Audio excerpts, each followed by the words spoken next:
Buenas noches. Zitácuaro sigue paralizado por el miedo. Esta noche sabemos más sobre el asesinato del pequeñito Evan.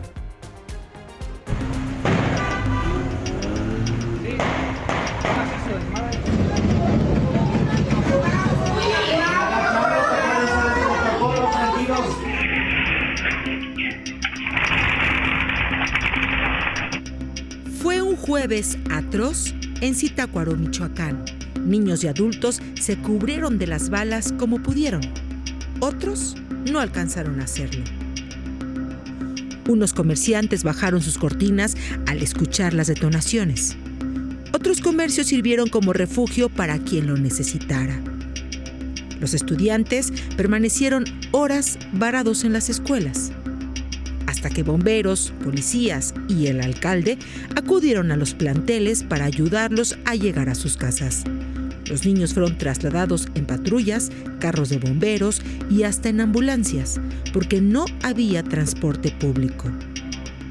Trabajamos con ambulancias, con algunas combis, con algunos carros particulares para poder sacar a algunos niños que estaban guardados en algunas escuelas, refugiados. Con la zozobra, no hubo ataque a ninguna escuela. Según el alcalde, fueron 3 establecimientos atacados, además de la delegación administrativa de Zitácuaro. También hubo 3 bloqueos en las principales avenidas. En uno de estos ataques murió Evan, de 5 años. Viajaba en un auto con su madre Brenda, de 25, y sus 2 hermanos, Iván, de 4, y Celeste, de 10, que también resultaron lesionados. Las balas atravesaron la carrocería. Iban a Benito Juárez, pero como ya estaba cerrado allí en la salida, pues ya se regresaron a su casa y allí donde está el Oxxo fue donde les tiraron. El estado de salud de los sobrevivientes es delicado. El de Brenda yo digo que es malo, no es muy bueno. Como la trasladaron a Morelia, no la han operado. ¿Y Celeste? Se encuentra, ahora sí que consciente, pero ya todavía no vemos. No se sabe de dónde vinieron las balas que los alcanzaron. Hasta ayer se hablaba de un enfrentamiento entre grupos criminales, pero el alcalde dice otra cosa. Fue un enfrentamiento entre fuerzas federales y criminales. Hoy, Zitácuaro está prácticamente paralizado por el miedo. Las calles lucen vacías, las clases se suspendieron, no ha regresado el transporte por completo y más del 70% de los negocios están cerrados. Un abrazo con mucho cariño a la familia de este pequeñito y de los pequeñitos que se están recuperando. De acuerdo con el gobernador de Michoacán, los enfrentamientos fueron en respuesta a un cateo en una finca de William Rivera Padilla, el Barbas, presunto jefe regional del cártel Jalisco Nueva Generación. Y mire cómo asaltaron a un señor en el centro de Puebla, la capital de ese estado, tras salir de una casa de citas.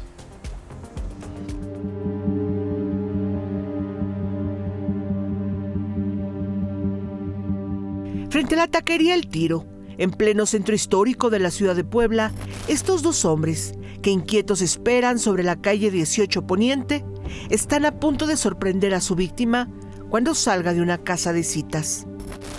Después de muchos minutos de espera, a las 11:28 de la mañana, como si alguien les hubiera dado un aviso, se preparan para consumar el robo. El de chamarra azul hace una seña y caminan hacia la vieja casona amarilla. Su víctima ya está por salir, así que el de azul se adelanta mientras que su cómplice se toma unos segundos, respira, se baja la visera de la gorra y entra. 36 segundos después, el de la camisa blanca sale y se lleva la mano a la cintura. Ahí trae la pistola. Su víctima, este hombre de más de 60 años, lo voltea a ver, intercambian unas palabras. Parece ir distraído y de inmediato, los 2 sujetos, sin que él oponga resistencia, le quitan el bolso en el que lleva más de 111,000 pesos que había sacado del banco antes de pasar a la casa de citas. Y los asaltantes se fueron sin ningún problema.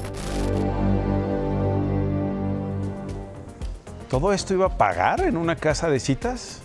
Bueno, ahí está la historia, la escena. Quédese, tengo más historias. Comenzamos.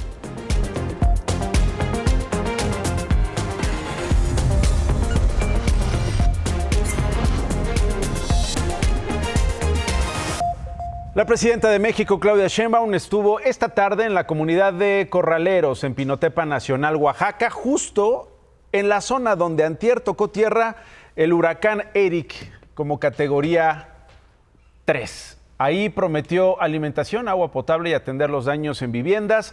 También sobrevoló la región afectada, acompañada por el gobernador de ese estado, Salomón Jara, y 5 secretarios de su gabinete. La Coordinación Nacional de Protección Civil informó que 9 municipios de Oaxaca sufrieron afectaciones directas por Eric. De estos, Pinotepa fue el que más daños registra.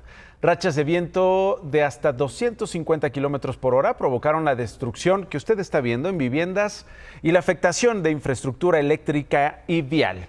La carretera costera, por ejemplo, señora, señor, la principal vía terrestre en esta zona, tiene 2 cortes. También prometieron un censo de damnificados. Eso en Oaxaca. En Guerrero, Protección Civil reportó que 3 municipios tienen afectaciones. Uno de estos es San Nicolás, por donde también pasó el ojo del huracán. El gobierno guerrerense dijo esta noche que mantiene vigilancia permanente ante la posibilidad de que se forme una nueva zona de baja presión justo enfrente de estas costas del Pacífico. Y ahora, por favor, vea este reporte. Es el mayor robo de datos jamás registrado en la historia. Y quizás sus cuentas bancarias y sus cuentas de redes sociales estén en riesgo. Esta semana, un medio especializado en ciberseguridad dio a conocer lo que expertos consideran la mayor filtración de datos de la historia. Una vulneración de seguridad que dejó expuestas 16,000 millones de credenciales de inicio de sesión, es decir, nombres de usuarios y contraseñas de diversas plataformas. Esta cantidad equivale a hackear 2 veces la población mundial. El hackeo, según los investigadores, abre la puerta a prácticamente cualquier servicio en línea imaginable. En la información filtrada identificaron a usuarios de Apple, Google, Facebook, correos electrónicos y servicios gubernamentales. Hasta ahora, ninguna empresa ha reportado el robo masivo de datos. Podemos llegar a confirmar que no fue un hackeo centralizado contra Google, Facebook, Apple y todas estas organizaciones, sino que es una compilación. Es decir, que alguien desarrolló un programa que logra instalarse dentro de las computadoras y que cada vez que colocamos nuestra contraseña se va guardando junto con el usuario que utilizamos en dicho sitio. Expertos alertan que ciberdelincuentes podrían usar esta información para robo de identidad, hurto de cuentas de redes sociales o bancarias y ataques a servicios corporativos y gubernamentales. Por lo que recomiendan cambiar contraseñas, activar autenticación en 2 pasos y estar atentos a movimientos sospechosos en cuentas bancarias y redes sociales. Desde la posibilidad de que tu información esté en esa base de datos, ni es de que sí va a estar completamente, ni que no va a estar, pero es un excelente pretexto para cambiar nuestras contraseñas. Hágalo, cambie las contraseñas, no se arriesguen. La reforma a plataformas digitales promete darle derechos laborales a conductoras, repartidoras, conductores y repartidores. Esa es la promesa. La pregunta esta noche es, ¿a poco sí?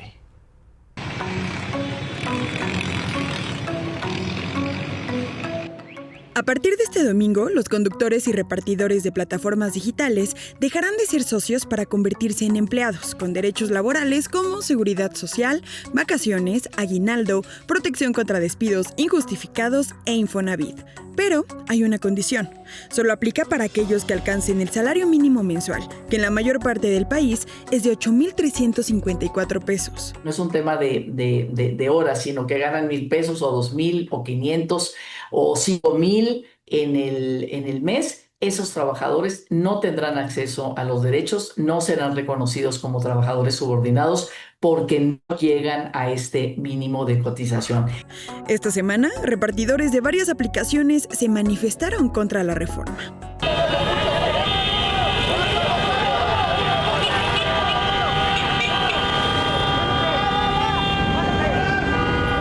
La ley solamente contempla lo que llama tiempo efectivo de trabajo. Es decir, solo los momentos en los que el trabajador está en una orden es cuando tiene cobertura de seguridad social, de accidentes laborales.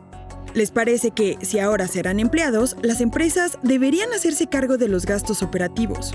El auto, la moto, el teléfono, el plan de datos, todo esto, el mantenimiento de los autos, el seguro particular, todo esto sigue cayendo a manos del propio trabajador o conductor o repartidor. Y eso no nos lo paga la aplicación, la pagamos nosotros mismos. Uber advirtió que la reforma dejaría a 1 de cada 3 conductores sin oportunidades de generar y pérdidas de 12,000 millones de pesos en los ingresos. Me sorprende mucho que las empresas, algunas empresas, estén saliendo con esta, digamos, pues beligerancia, ¿no?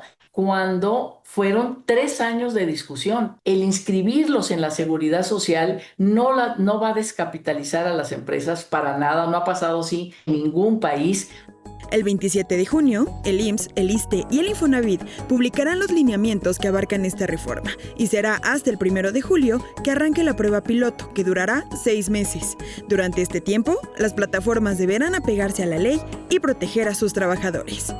Nosotros somos trabajadores que estamos exigiendo nuestros derechos.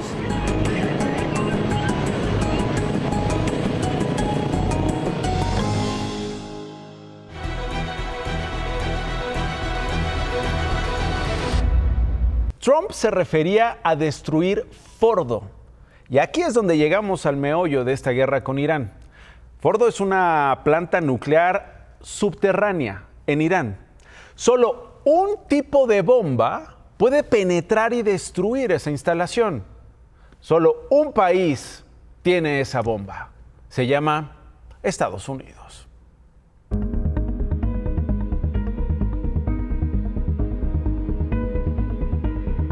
Nuclear. Ese es el interés declarado en la escalada en el conflicto entre Israel e Irán, en el que Estados Unidos juega un papel transversal. Donald Trump, durante su primer mandato en 2018, sacó a Estados Unidos de un acuerdo nuclear. Después, Irán comenzó a abandonar las restricciones del acuerdo. Irán tiene varias instalaciones de enriquecimiento de uranio, un metal pesado y radioactivo, el cual puede aumentar su capacidad de liberar energía, por ejemplo, para una bomba. Hace una semana Israel destruyó las instalaciones nucleares de Natanz e Isfahan, pero hay otra a la que no puede llegar. Fordo es una planta nuclear ubicada a 96 kilómetros al sur de Teherán. Fue construida en las profundidades de una cordillera que sirven como una protección contra bombardeos. Se supo sobre su existencia en 2009. Se cree que Fordo está ubicada entre 79 y 88 metros bajo tierra y solo Estados Unidos tiene la capacidad de destruirla. El bombardero B-2 Spirit es legendario por sus capacidades de combate. Más de 5 metros de altura, 20 de largo y 52 de ala a ala. Puede combatir a más de 15,000 metros de altura, a casi la velocidad del sonido. En sus entrañas lleva una característica más letal, una capacidad de carga de más de 18 toneladas. La GBU-57 es la bomba antibúnker más pesada de la Fuerza Aérea estadounidense. Nunca ha sido usada en combate. Casi 1 metro de diámetro y más de 6 metros de longitud. Pesa más de 13 toneladas y transporta más de 2 toneladas de explosivos en una ojiva guiada por láser y un sistema GPS para garantizar su blanco. Tiene un poder de penetración increíble. Con una carcasa reforzada de hierro y cobalto, es capaz de alcanzar una velocidad supersónica antes de su impacto.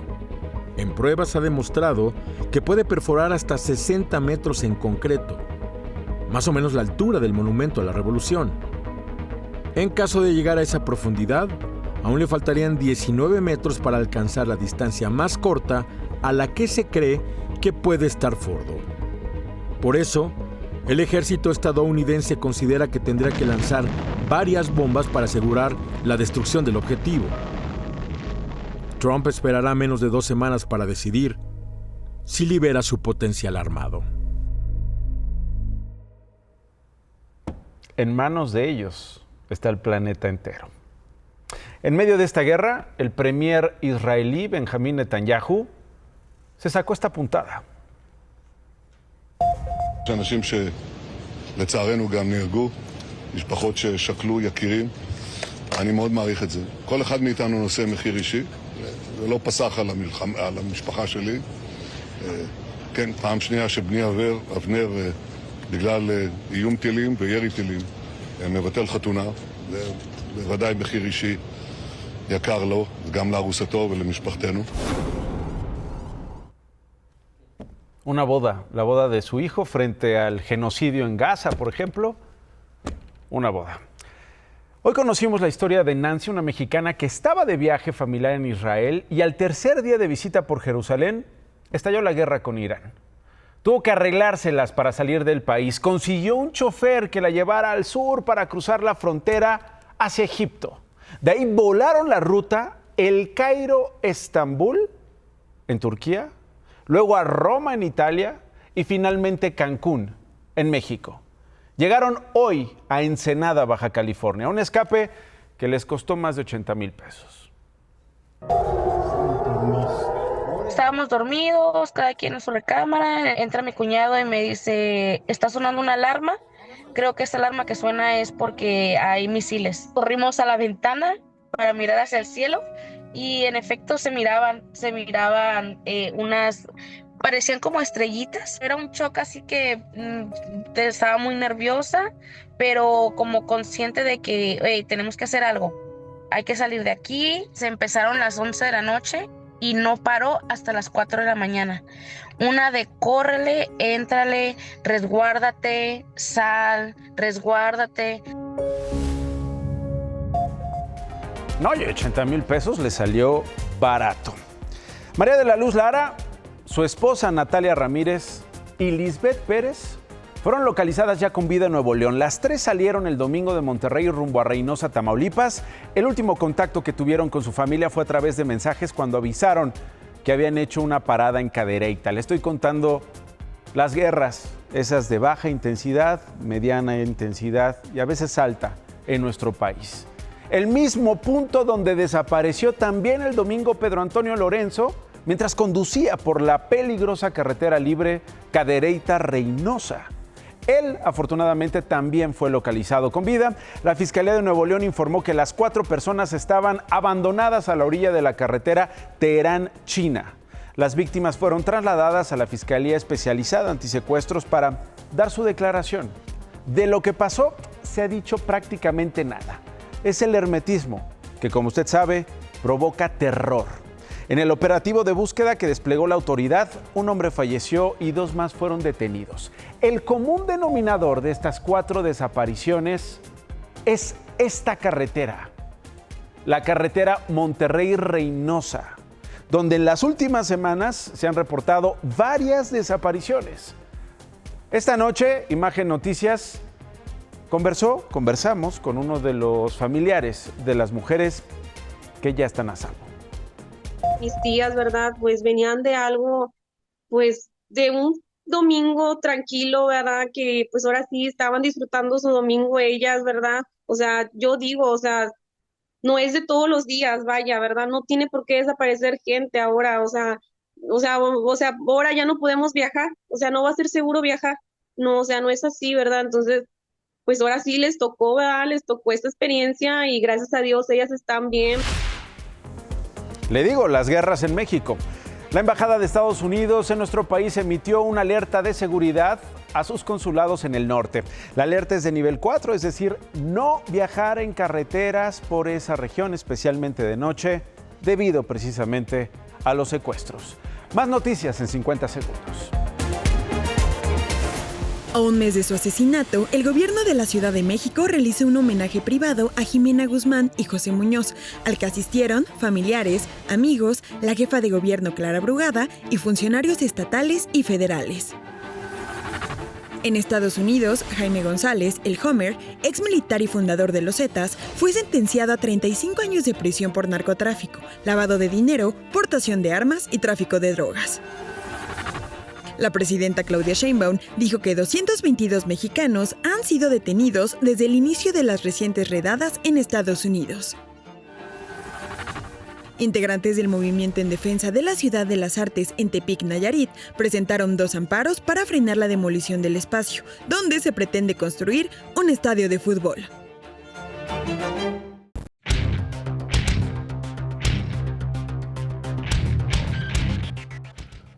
Cuando muchos creían que Octavio Romero no podía hacer lo peor de lo que hizo en Petróleos Mexicanos el sexenio pasado, esta semana se esforzó para hacerlo todavía peor en el Infonavit.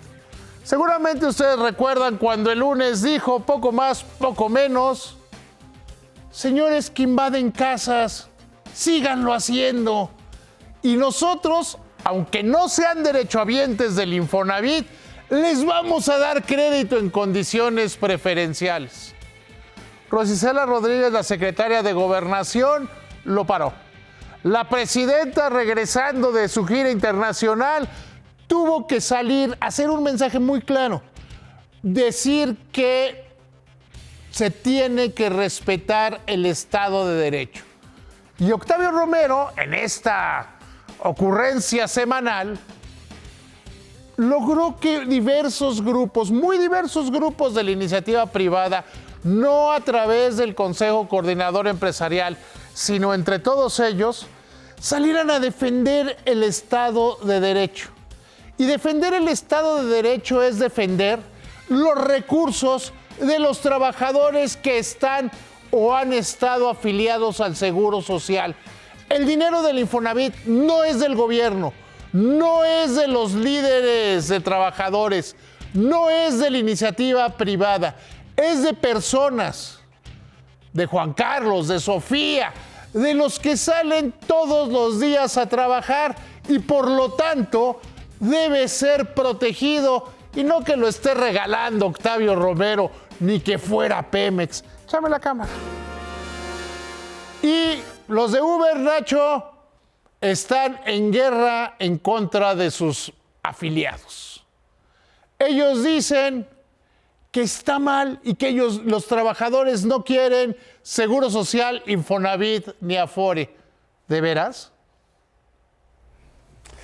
Veremos, David, muchísimas gracias. Oiga, el ajolote mexicano, el que sale en los billetes de 50 pesos, está en peligro de extinción. Un estudio comprobó que esta especie tiene buenas posibilidades de sobrevivir en humedales restaurados o artificiales. 2 grupos de este tipo de anfibio se llevaron a una chinampa restaurada en el lago de Xochimilco y a un estanque artificial en la cantera oriente, donde sobrevivieron y buscaron alimento con éxito. Fuera del riesgo de ser depredados por aves en ambos sitios, los especímenes que sobrevivieron mostraron un aumento de talla y de peso, además de comportamientos sociales bien interesantes. Vimos, por ejemplo, que les gusta estar a ciertas horas del día en grupo y hay un animal que parece aislado como centinela. Creíamos que era un animal que lo estaban haciendo a un lado, pero no, al día siguiente cambiaba. ¡Qué belleza! Bueno, los canales de Xochimilco albergan a una de las especies que más nos representa a los mexicanos, estos ajolotes, al que incluso lo tenemos, como le decía yo, en billetes, pero también en la mente todo el tiempo. Otro tipo de ajolote poco conocido es el de arroyo de montaña y tiene en la zona del Desierto de los Leones, en la Ciudad de México, el primer centro de conservación exitoso de todo México. El ajolote de arroyo de montaña es un anfibio. Pensamos en estos animales que tienen esa capacidad de vivir tanto en un cuerpo de agua como fuera de ello. Este es el único lugar en todo el país que logró reproducir en cautiverio al ajolote de arroyo de montaña, una especie amenazada y en peligro de extinción. Se llama El Pantano y está a más de 3.000 metros sobre el nivel del mar, en el desierto de los Leones. Los ajolotes habitan solo en Norteamérica, desde Alaska hasta el centro de México. En la capital se conserva al ajolote mexicano y al de arroyo de montaña. Son muy similares, ¿no? O sea, tienen sus branquias, tienen la aleta caudal, tienen las patas con las mismas cantidades de dedos, 4 en las patas delanteras, 5 en las anteriores. Son muy similares en cuestión del físico, pero el tamaño es la diferencia principal, ¿no? El ajolote de Xochimilco puede llegar a medir hasta 30 centímetros, mientras que el ajolote de arroyo de montaña se tiene un promedio de 15 a 17 centímetros. Otra de las características, el ajolote de arroyo cuando llega a la edad adulta sí puede hacer la metamorfosis. Entonces absorbe las branquias y pierde la aletita de la cola, entonces desarrolla más los pulmones y puede salir a tierra a buscar refugio en el bosque, que al final va a buscar igual una zona húmeda. El Pantano inició su trabajo de conservación con 30 ajolotes que trasladaron desde San Nicolás Totolapan en Magdalena Contreras. De esos solo quedan 2. Pero la población total actual es de 80. La información sobre el ciclo de vida de esta especie aún es limitada. Estos biólogos esperan que su trabajo ayude a resolver misterios. Pensemos en un círculo. La primera parte siempre son la puesta de huevo. La puesta de huevo es una masa gelatinosa y ponen como si fueran caniquitas que adhieren a rocas, que adhieren a troncos. Va a eclosionar del huevo sin lo que son las patas, ¿no? Y pasa a un siguiente estado que es un juvenil 1, en donde ya desarrolla toda la forma que va a tener el ajolote, pero todavía es de una talla muy pequeña. De ahí crece otro tanto, en donde sigue teniendo la misma forma, pero lo que hemos observado en ajolote de arroyo es que cambia un poco la coloración. El adulto, en donde crece de talla obviamente, absorbe las branquias, absorbe la aleta caudal y se vuelve otra vez totalmente pardo. Fascinante y esperanzador. Más noticias en 50. José Agustín, el policía del Estado de México que asesinó a disparos al perro llamado Pastor, se quedará en prisión preventiva hasta el martes, cuando podría ser vinculado a proceso por maltrato animal. La Comisión Permanente aprobó un periodo extraordinario de sesiones del 23 de junio al 2 de julio para desahogar 16 temas, entre los que destaca la nueva ley de la Guardia Nacional. Fuerzas Armadas detuvieron en Tijuana a Marco Antonio N., el Chepe, presunto líder de los Mallitos y quien se encargaba de la distribución de droga, de coordinar homicidios y actividades de vigilancia para el cártel de Sinaloa.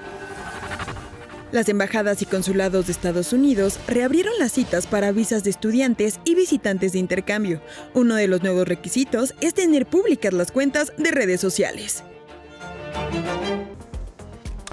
Un hombre fue captado sacando del mar a una cría de tiburón en Progreso, Yucatán. El hombre lo agarró por varios segundos hasta que fue obligado por las personas y un policía a devolverlo al mar. Vean nomás.